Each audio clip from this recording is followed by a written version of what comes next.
just could not get over it was him. He was, you know, he's covered in blood, head to toe,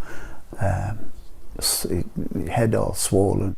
Tom Niland's injuries were so bad that Michael Walsh didn't even recognise his cousin the night he was attacked. When I first heard it that evening, like, I just couldn't believe it, you know. And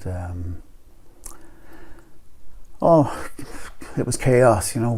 We wanted to get to see him and so on, but we couldn't. At this stage, he'd been taken away in the ambulance, and we were trying to find out exactly what happened.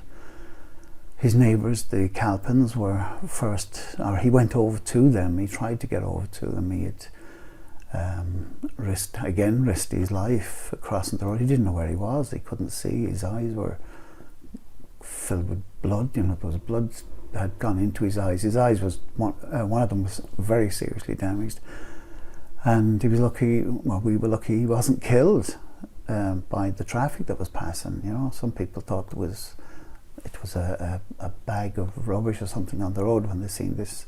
He had been tied. They had tied his feet together, and but he managed to get free and got out onto the road. But I don't think he knew where he was. And then eventually he made his way across to the neighbours, and they brought him in, and they called for the ambulance and the guards.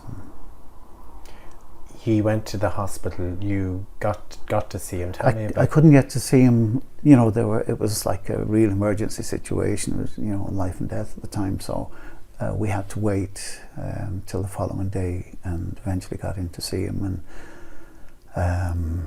I think, you know, it was incredible. You know, when I went to see him, I had gone past him in this. He was in the CCU. And I had gone by looking for him, and I had seen this other poor man. You know, I just didn't know what to think. And the nurse turned me around and brought me back to him again, and I just could not get over it was him.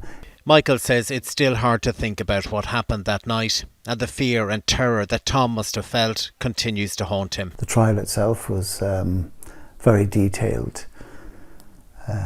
Went through everything. And to hear it again being, you know, discussed and so on with the various witnesses and so on, again, it just brought it all back. Not that it's far away at any time, but you know, it just. What was the hardest bit during the trial for you? Well, the hardest bit is, you know, when they talk about the violence. You know, the incredible savagery of what happened. People giving details of the night that they found him, like, and the state of him and what had been done to him, and it was inhuman. Michael says that Tom was a shy, quiet man who could also be great fun and would do anything for anyone. He was always helpful, especially with the farmers and around here. He was big into his farming, and if anybody had problems or needed cattle shifting or things done, he was always there. Michael says that what happened to Tom also had a huge impact on the local community in Sligo. Is there anger at what happened? Oh, tremendous anger. Yeah, you know, not just me, not our family, the people themselves didn't feel safe in their homes. You know, and how could something like this happen? And especially to Tom, like. Tom would be a man that would be able to defend himself. So, well, what chance had the rest of them? A lot of these people were saying, you know, and it just goes to show the brutality and determination that these people were prepared to go to, you know. There was a lot of unease, wasn't there, in the community at the time? It really put a spotlight on rural Ireland and people living on their own, and you know. Yeah, it definitely had a big impact on them. Still has. I mean, because it hasn't gone away. There's still people like that out there. You mentioned, I suppose, the impact that Tom's death had on your family, but he was a very big part of the community as well, wasn't he? Oh, he was, yeah. Like that's a loss for the community. It is, yeah. Lots of people. You know, I still get it all the time, no matter where I go. They tell me about, you know, they still miss Tom, and he used to do this for them, and he used to do that, and I couldn't believe. I mean. He was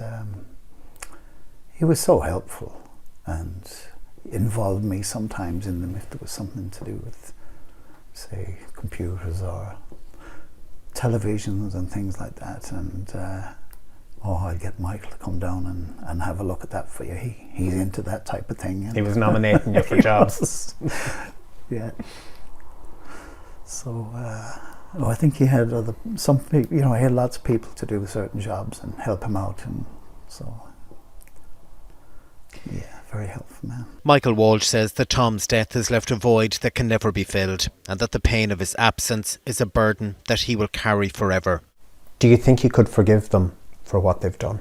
No, I can't. You cannot forgive somebody.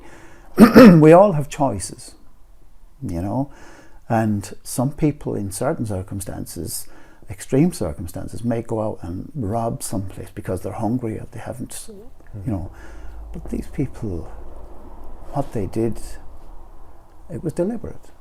They had choices. We all have choices, and they decided to do what they did. They planned it, and it was very deliberate. There's no way. It wasn't an accident.